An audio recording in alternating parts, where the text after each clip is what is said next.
佢死㗎啦！佢想死啊！你打死佢啦！好離譜咯，係覺得好離譜，件事好離譜咯。係如果真係有啲咁嘅事，係唔能夠唔俾人知咯，或者唔能夠唔話俾警方聽咯。係咁，所以我都係問可唔可以有個地址啊？咁有個地址之後，咁我可以報警。係咁，所以有個地址之後，我就打3條9報警啦。可唔可以揾個字嚟形容打人嗰個人啊？即係有咩？我嘅經驗就覺得呢個人可能係受藥物影響啦。咁如果你真係要我揾幾個字去形容，我會覺得喪心病狂咯。個單位冇個 B 嘅 ，OK，冇嗰個小朋友嘅，但唔代表呢件事唔跟進啦。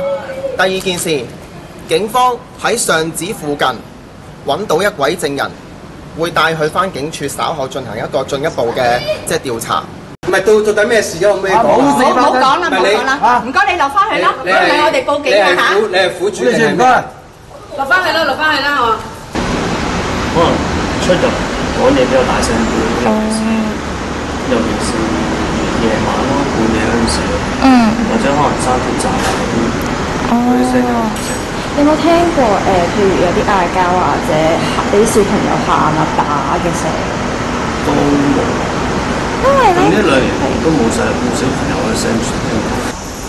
小朋友我就唔覺，因為我哋遠啦，但係就聽到有時3更半夜好嘈啊，有啲男有啲女聲咁樣，好似佢哋同埋佢哋上一代喺度傳開，一路到而家佢哋都可能第3代㗎啦。呢2、3年係咁啫，以前唔係咁。